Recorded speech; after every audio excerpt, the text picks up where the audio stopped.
Welcome to our channel exam archive. WBCS mains previous year question biology যে সিরিজটা শুরু হয়েছে আজকে তার সেকেন্ড পার্ট।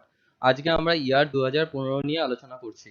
যদি প্রথম ভিডিওটি না দেখে থাকো তাহলে নিচের দেওয়া ডেসক্রিপশন বক্সের লিঙ্ক থেকে অবশ্যই দেখে নিও। এই সিরিজের মাধ্যমে আমি তোমাদের কাছে বিগত বছরের প্রশ্নগুলির উত্তর সমাধান সহ করার চেষ্টা করেছি। এর মাধ্যমে তোমরা বিগত বছরের প্রশ্নগুলির একটি সঠিক ধারণা পাবে। তাহলে শুরু করা যাক।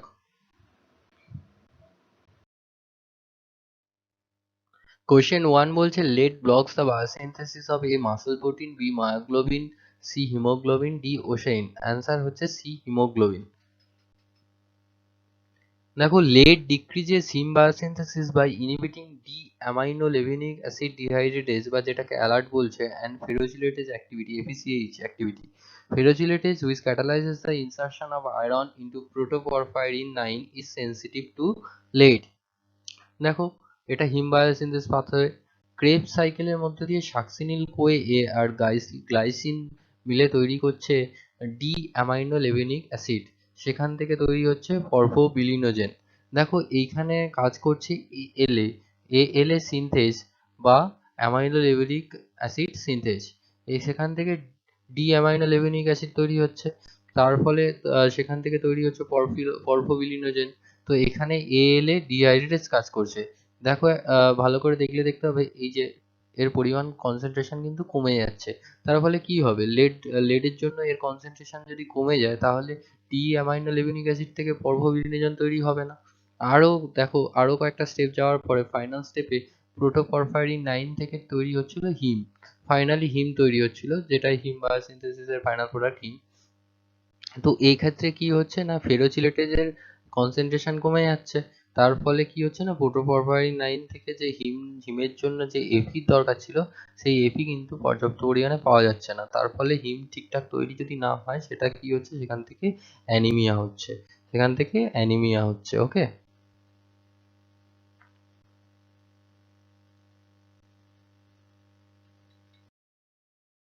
কোশ্চেন 2 কি বলছে দেখো, the deficiency of cobalt causes the deficiency of A vitamin B two, vitamin বি6, vitamin বি12 R vitamin C. দেখো, vitamin B two scientific name হচ্ছে রাইবোফ্লাভিন। সাইন্টিফিক নেম কিন্তু পরীক্ষায় আসে রাইবোফ্লাভিন।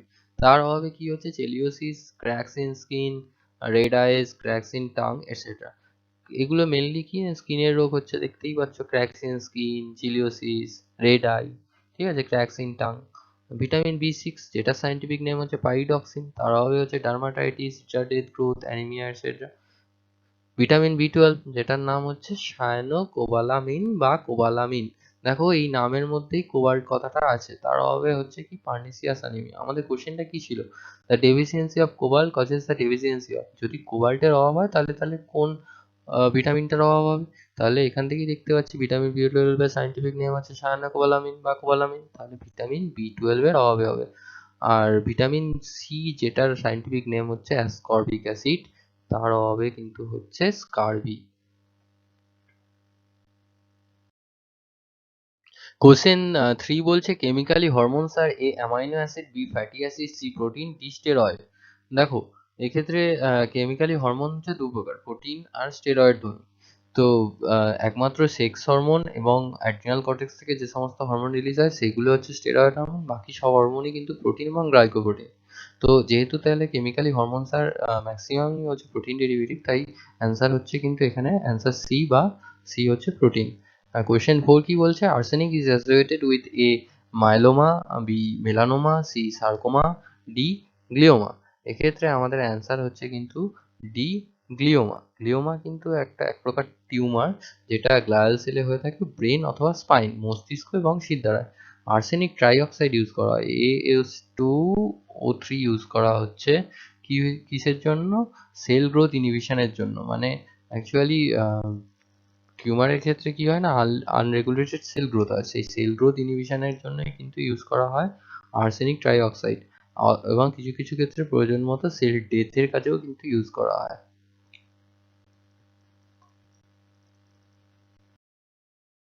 5 নম্বর প্রশ্ন বলছে single cell animals reproduce by A fission, B fusion, C budding, D regeneration. Answer কি হবে, দেখো অ্যান্সার হচ্ছে সি সরি, বি ফিউশন। তো এই ফিউশনটা কি না, এটা একটা আসেক্সুয়াল রিপ্রোডাকশন। অ্যাকচুয়ালি কি হয় না, মাদার সেল থেকে ডিএনএ গুলো ভাগ হয়ে যাচ্ছে, তারপরে দুটো অপত্য তৈরি হচ্ছে একদম মাদার সেলের মতো হুবহু দেখতে, এবং সেখান থেকে জেনেটিক মেটেরিয়াল গুলো আলাদার মাধ্যমে সেখান থেকে ডটার সেল তৈরি হচ্ছে। এখানে দেখো, এখানে কিন্তু কোনোভাবেই গ্যামেট তৈরি হচ্ছে না, গ্যামেট ফর্মেশন হচ্ছে না। সেই জন্য কি হচ্ছে না, একমাত্র দেহকোষটাকে বিভাজন করা হচ্ছে, দুটো জেনেটিক মেটেরিয়াল গুলো ডিভাইড হয়ে যাচ্ছে এবং সেখান থেকে ডটার সেল তৈরি হচ্ছে একদম মাদার সেলের মতো হুবহু দেখতে। তো এটা একটা কি না অ্যাসেক্সুয়াল রিপ্রোডাকশনের প্রসেস, সেটাই হচ্ছে ফিউশন। বার্ডিং, রিজেনারেশন এগুলো আসেক্সুয়াল রিপ্রোডাকশনেরই আলাদা আলাদা প্রসেস। কোশ্চেন 6 কি বলছে দেখো, study of birds nest is called A ornithology, B nidology, C phenology, D ecology. Answer হবে নিডোলজি। আর যারা এই বার্ড নেস্ট নিয়ে পড়াশোনা করছে তাদের বলা হয় নিডোলজিস্ট। কি বলা হয়? নিডোলজিস্ট।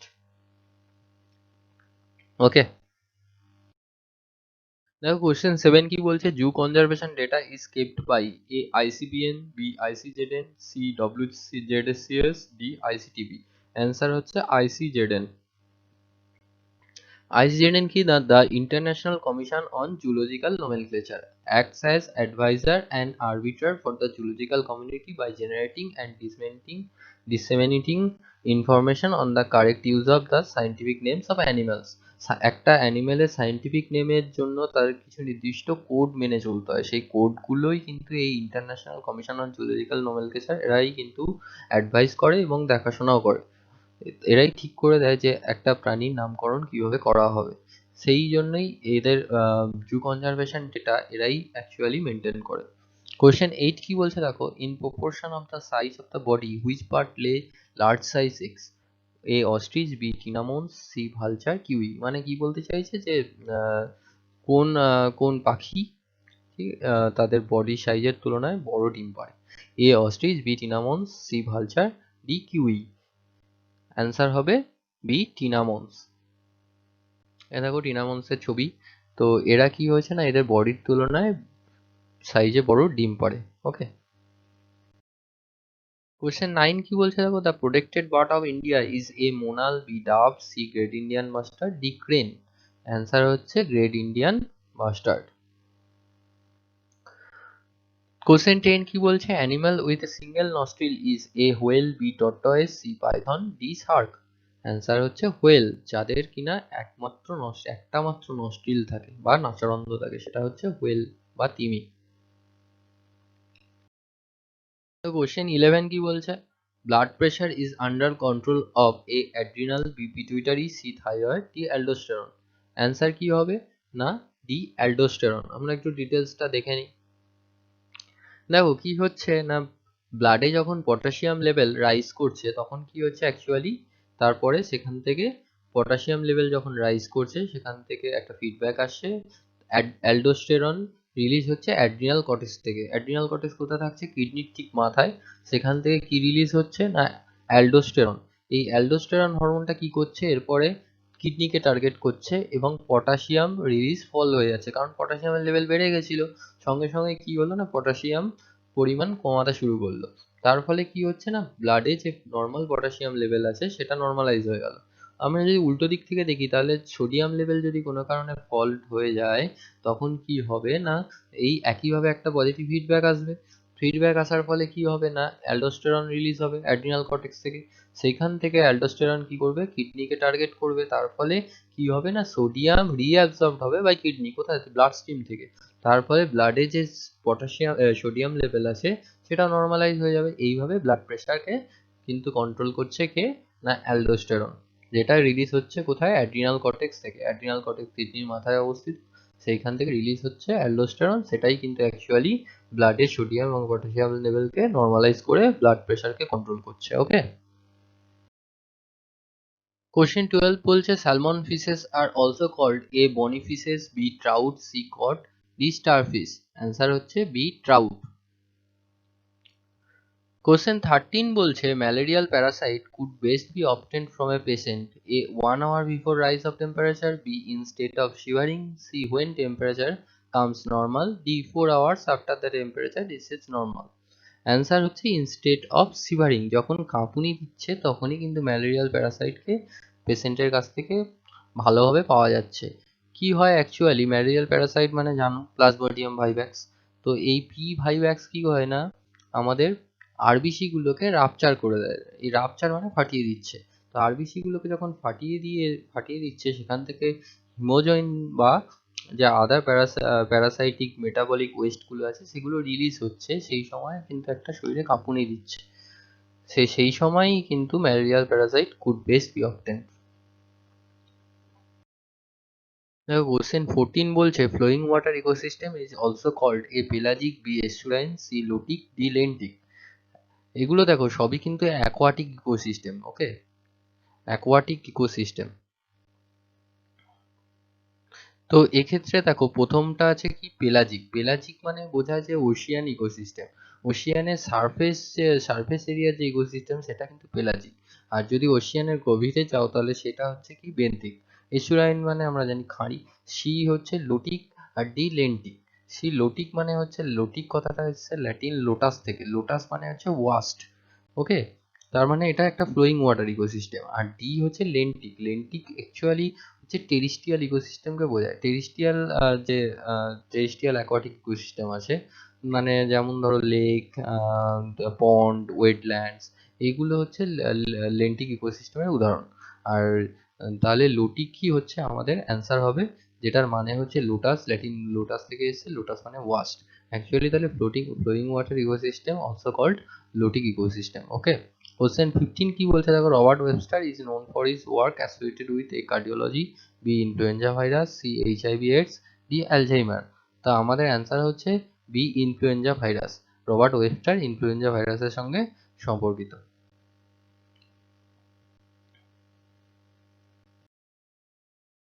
কোশ্চেন 16 বলছে malignant malaria is caused by A plasmodium ovale, plasmodium falciparum, plasmodium vivax, plasmodium malariae. Answer হচ্ছে প্লাজমোডিয়াম ফ্যালসিপারাম।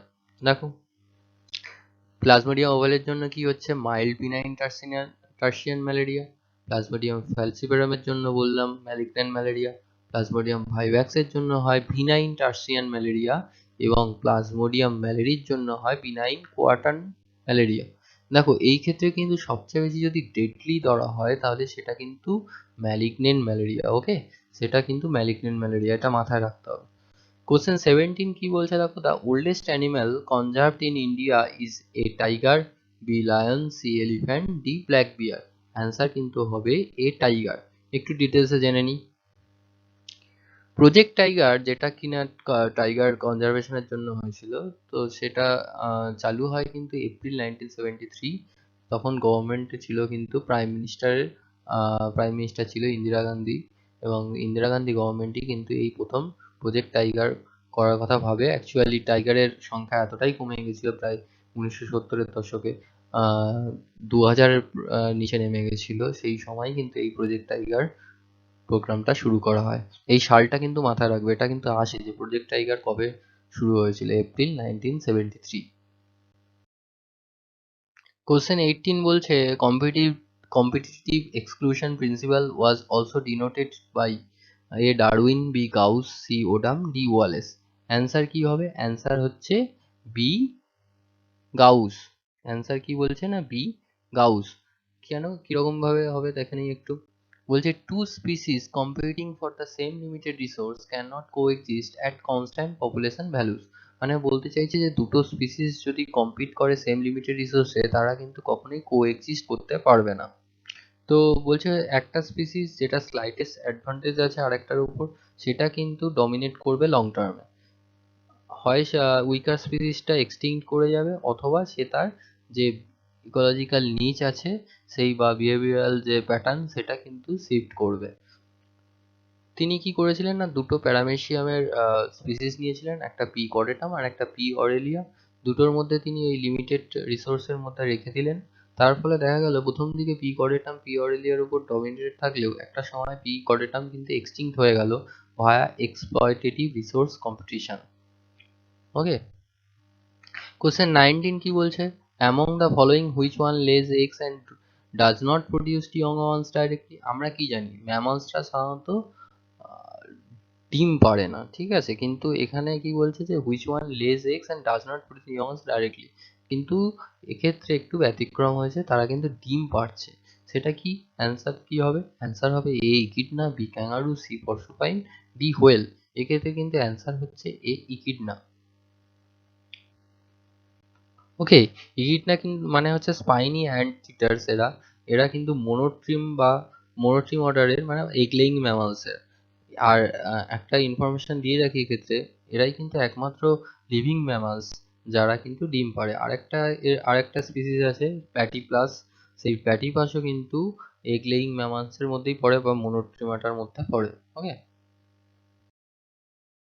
কোশ্চেন 20 হচ্ছে the release of which one of the following into ponds and wells helps in controlling the mosquito. বলছে যে কি ছাড়া হচ্ছে পুকুর এবং ponds and Wales, পুকুর এবং কুয়োর মধ্যে ছাড়া হচ্ছে মসকিউটো কন্ট্রোলের জন্য। অ্যাকচুয়ালি এখানে দেখো সবকটাই কিন্তু প্রাণী বা মাছের নাম। ক্র্যাব আছে, ক্যাংড়া, dog fish, gambusia fish, snail. তো অ্যান্সার হচ্ছে গাম্বুসিয়া ফিশ। মানে এটা অ্যাকচুয়ালি কি হচ্ছে না, এটা হচ্ছে বায়োলজিক্যাল কন্ট্রোল করা হচ্ছে, মানে কোনো রাসায়নিক ইউজ করা হচ্ছে না, কিন্তু কন্ট্রোল করা হচ্ছে কিসের মাধ্যমে না, কোনো একটা প্রাণীর মাধ্যমে। সেটা কি হচ্ছে না এখানে গ্যাম্বুসিয়া ফিশ অ্যাকচুয়ালি যেটাকে মসকিউটো ফিশও বলে। এরা কিন্তু কি করে না, মসকিউটোর লার্ভাগুলোকে খেয়ে নেয়। ওকে, আজ এই পর্যন্তই থাকলো। পরের ভিডিওতে আবার দেখা হবে, পরের প্রশ্নগুলো নিয়ে আলোচনা করব। সঙ্গে থাকুন। আমাদের সঙ্গে শেষ পর্যন্ত থাকার জন্য ধন্যবাদ। ভিডিওটি ভালো লেগে থাকলে লাইক, কমেন্ট এবং শেয়ার করো। নিয়মিত আপডেট পেতে সাবস্ক্রাইব করো আমাদের চ্যানেল এক্সাম আর্কাইভ।